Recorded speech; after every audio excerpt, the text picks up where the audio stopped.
If you look behind you right now, are you absolutely sure you are alone?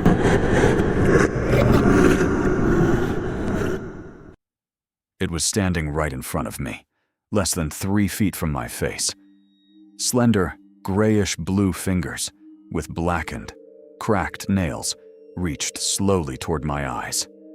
I could feel the cold radiating from her, a lethal, suffocating frost that numbed my skin as the stench of river silt, decay, and stagnant water hit my nostrils. She had no eyes. In their place were 2 jagged, hollow sockets oozing black liquid. Her jaw was unhinged, unnaturally stretched down toward her chest, and from that gaping void came a wet, guttural rasp. "You let me in, Mark. Now give me your voice." I tried to scream, but nothing came out. My body was completely paralyzed.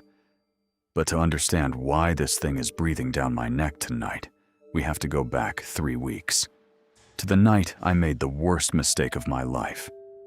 My name is Mark. I am 28 years old, and I work from home as a freelance video editor and sound designer. My job made me a skeptic by default.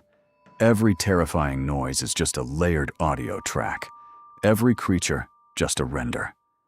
I never believed in the paranormal until I bought the house. A 2-story Victorian on the edge of Blackwood, Maine. It sat isolated, surrounded by dense pines, thick fog, and relentless autumn rain. I bought it at an auction for next to nothing. The local realtor would barely look me in the eye when handing over the keys, muttering only that the previous owner, a woodcarver named Thomas Ward, had vanished 20 years ago, and that I should avoid the old cellar. To me, it was simply a great deal. I moved in early October. I turned the largest second-floor room into my studio, covering the walls with acoustic foam, setting up 3 monitors, and wiring the place with a smart home system. Motion sensors, night vision security cameras, and voice-activated smart speakers. For 2 weeks, everything was quiet, just the sound of heavy rain and endless cups of coffee. Until the night of October 14th. It was exactly 3 in the morning. Outside, a storm was raging, the icy branches of an old maple scraping against the window pane. I was sitting with my noise-canceling headphones on, editing an audio track. Suddenly, the playback cut out. A notification flashed across my main screen. First floor sensor, motion detected at the front door.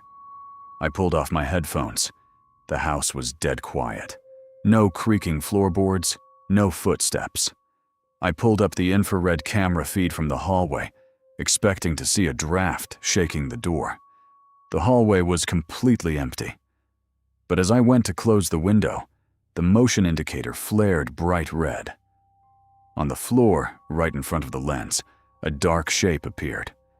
It was not a shadow cast by light. It was seeping upward through the floorboards, a thick, tar-like puddle of darkness that slowly stretched into an unnaturally tall silhouette. Its limbs bent at sickening angles. Its arms hung almost to the floor, and its head was snapped completely backward, resting against its spine. The temperature in my room plunged below freezing in seconds. My breath plumed into thick white vapor. On the screen, the shadow froze. Its head jerked, and its faceless silhouette turned to stare directly into the camera. Static exploded through my studio monitors, followed by a dry, rhythmic sound. Snap, snap, snap, like dry finger bones being cracked right against a microphone. Then, the smart speaker on my desk chimed on its own. "New user detected," the synthetic voice droned. "Please set profile name." My chest tightened. And then, from down below in the dark house, came a real, physical sound. The heavy groan of the first wooden stairs tread. A wet, dragging weight. As if something pulled from the bottom of a bog was hauling itself onto the floorboards. Thud. Cree-eek. It was not running. It climbed with excruciating slowness, pausing exactly 10 seconds between every step. 10 seconds of suffocating silence, followed by the strain of ancient wood under impossible weight. I scrambled out of my chair, locked the studio door with the flimsy slide latch, and grabbed a utility knife from my desk, the only weapon I had. Thud. 4th step. Thud. 5th step. The phone buzzed in my trembling hand. The second-floor landing camera sent a motion capture snapshot. I looked down at the screen and forgot how to breathe. Standing at the top of the stairs was a woman in a rotting gray shroud. Her skin was dry and gray as ash, stretched taut over exposed bone. Her face was ruined. 2 empty black chasms where her eyes should have been, her jaw torn open at the hinges. Thud. 10th step. The footsteps stopped directly outside my door. The air became thick and rancid. A foul draft drifted beneath the doorframe, smelling of river sludge, rot, and formaldehyde. Then came the sound. Screech! Screech! Long, jagged fingernails began slowly scraping down the outside of the wooden door. Go away.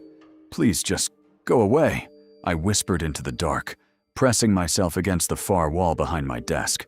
The speaker on my desk crackled violently. The static rose to an unbearable pitch, and then the automated voice broke. Out of the speaker came a choked, drowning rasp. Open the door! Mark! It's so cold down here! It knew my name. The brass door handle began to turn downward with a metallic screech. The screws in the latch groaned under unbearable pressure. The wood began to splinter inward. Survival instinct overtook my terror. I knew that if that door opened, I was dead. I seized the heavy computer tower from my desk and hurled it through the window. Glass shattered into the storm. Freezing wind and rain slammed into my face. At that exact moment, the latch tore free from the wall and the door swung wide open. I didn't look back. I closed my eyes and threw myself out into the pitch-black night. The impact with the muddy ground knocked the breath from my lungs. Pain exploded in my shoulder and ankle. Dragging myself through the mud and rain, I crawled to my car near the gate. I managed to start the engine with numb, shaking hands. The headlights flared, illuminating the front of the house. I looked up at the second-floor window. She was standing in the shattered frame. Her long fingers gripped the jagged shards of glass, indifferent to the cuts. Those empty black sockets stared down through the downpour. And in the glare of the headlights, I saw her torn mouth slowly stretch into an impossibly wide, grinning void. She wasn't angry that I fled. She knew the trap had already closed. I sped away into the night and never looked back. The police searched the house the next morning. They found no signs of a break-in, no fingerprints. The only thing in the official report was the broken studio door and an old, sealed stone well in the basement, its heavy oak cover smashed open from the inside. Local town records later revealed the truth.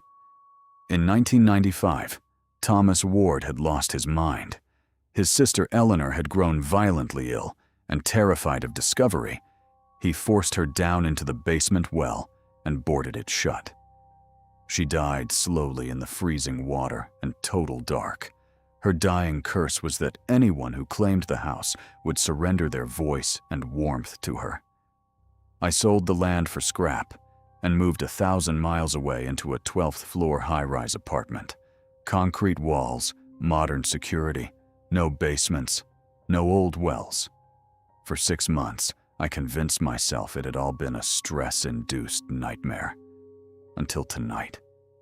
Exactly 10 minutes ago, my phone vibrated on the nightstand. The forgotten smart home app flashed an alert. Hallway camera. Motion detected.